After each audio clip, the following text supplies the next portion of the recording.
퇴근후 심리 카페.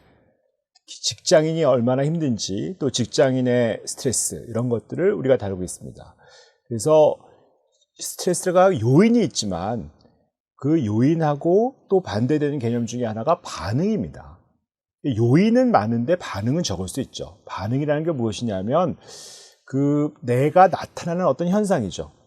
어떤 양의 스트레스를 막 견디다가 더 이상 견딜 수 없게 되면 어떤 반응이 나타나잖아요. 그런 것들을 우리가 스트레스 반응이라고 합니다. 그래서 보통 우리가 흔히 일반적으로 알 수 있으면 내 몸에서 나타나는 반응 이런 것들을 스트레스로 여기시는 분들이 많이 있습니다. 그게 몸, 마음 이런 것들을 사실 뗄래야 뗄 수 없잖아요. 마음이 아프면 몸도 아프고 몸이 병들면 마음에도 병이 드는 것이고 왜 그러냐면 정말 의학적으로도 정신, 신경, 면역, 내분비계가 다 하나로 연결되어 있습니다. 스트레스를 받으면 다양한 몸의 반응이 나타날 수밖에 없는 것이고 몸이 긴장하고 잔병도 잦아지고 혈압, 혈당도 올라가고 성인병도 생기고 심지어 스트레스가 많아지면 암도 생긴다고 할 정도죠.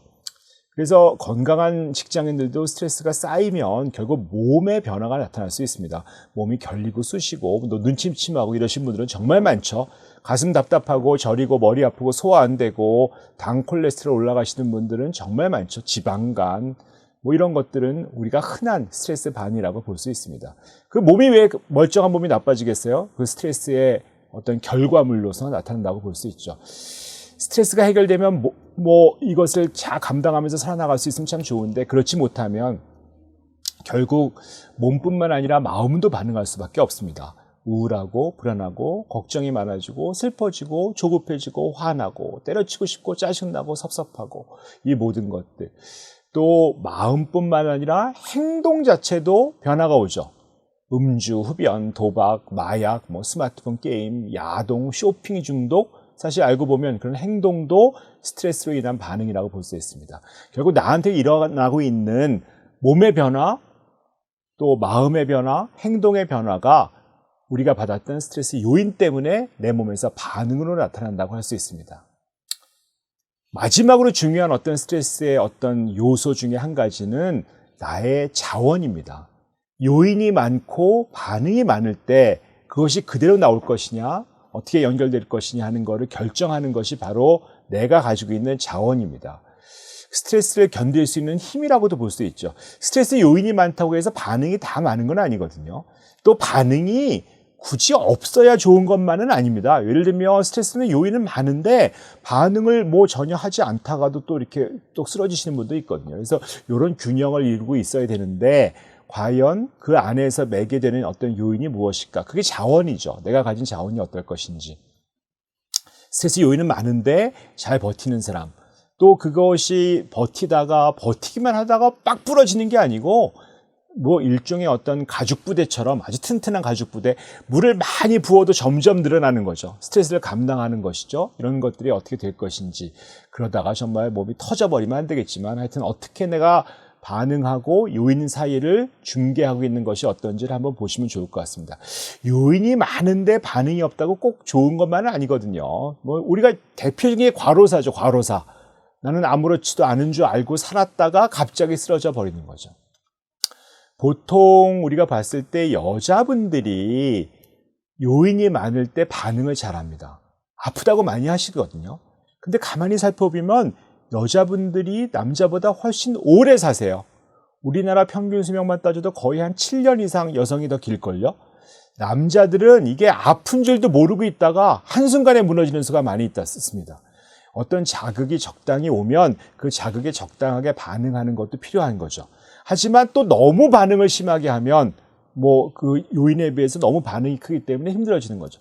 적당히 반응할 수 있는 거, 적당한 요인에 적당히 반응할 수 있게 되는 것들이 내가 그것을 견디게 만드는 어떤 중재 요인이라고 할 수 있을 것 같습니다. 어떤 내 그 방호벽, 견딜 수 있는 힘 같은 것들이 얼마나 되느냐가 상당히 중요하다고 볼 수 있습니다. 그래서 쓰나미가 밀려들더라고도 내가 방호벽이 아주 높으면 그걸 많이 견딜 수 있잖아요. 그래서 내가 견딜 수 있는 높이의 방호벽이 나의 자원이라고 볼 수 있습니다. 경제적으로 좀 여유가 있으신 분들은 돈이 좀 얼마 없어지는 것들도 견딜 수 있으시죠. 그게 일종의 자원이기 때문입니다. 하지만 어떤 분들 뭐 뉴스에서도 있지만 돈 몇만 원, 몇십만 원이 없어서 목숨을 끊기도 하신 분들 생기셨잖아요. 내가 자원이 없기 때문에 내가 어떤 것들을 견디기가 어려운 거죠. 이 돈뿐만이 자원이 되는 건 아닙니다. 정말 심리 자원은 너무 다양하죠. 사랑하는 사람이 있다는 거, 그것이 자원이죠. 가족도 자원이고 본인이 가진 품성도 자원입니다. 우리가 잊으면 안 되는 게 체력도 자원이에요. 내 몸이 얼마나 건강하느냐, 신체적으로 잘 견딜 수 있느냐가 엄청난 자원이죠. 사실 우리가 보면 자살을 막는 가장 큰 요인 중에 하나가 뭘까요? 사실은 그것이 바로 사랑하는 사람입니다.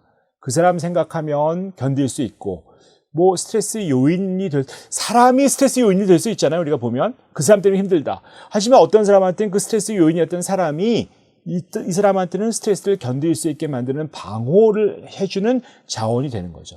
어떤 자원이든지 많으면 많을수록 견딜 수 있게 됩니다. 자, 스트레스를 해결하는 방법을 배우는 것도 자원이죠. 오늘 이 유튜브 방송을 들으시는 분도 이 내용이 사실은 스트레스를 견딜 수 있는 자원이 되면 좋을 것 같아요. 직장이야말로 스트레스 요인이 정말 많고 거기 때문에 스트레스 반응이 많이 나오시는 거죠. 근데 우리가 해야 될 일은 요인, 그 직장을 바꿀 수도 없고 직장 분위기가 내가 바꿀 수도 없고 내가 또 그만두면 또 그것이 스트레스 요인이 되지 않겠습니까?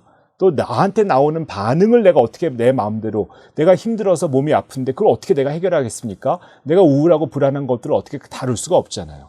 그래서 우리가 할 수 있는 거는 사실은 자원 문제예요. 내가 가진 자원을 어떻게 도울 수 있을 것인가, 어떻게 더 나를 더 견딜 수 있게, 뭐 스트레스의 찌나미가 있지만 그 찌나미 속에서 내가 어떻게 그 찌나미를 견딜 수 있는 방어벽을 만들어 나갈 것인가가 우리가 할 일이고, 사실 저희가 이 방송을 통해서 여러분하고 나누고 싶은 것도 그 자원을 하나하나 쌓아 나갈 수 있으면 좋겠다 하는 의미에서 이것을 하는 것입니다. 어떤 스트레스가 꼭 나쁜 것만 아니거든요. 내가 잘 견딜 수만 있으면 스트레스는 나를 성장시킬 수 있는 어떤 에너지원 같은 것도 될 수 있기 때문에 나의 방어벽을 좀 쌓아가보자 하는 것들이 오늘의 목표라고 할 수 있겠습니다. 오늘은 여기까지 하도록 하겠습니다.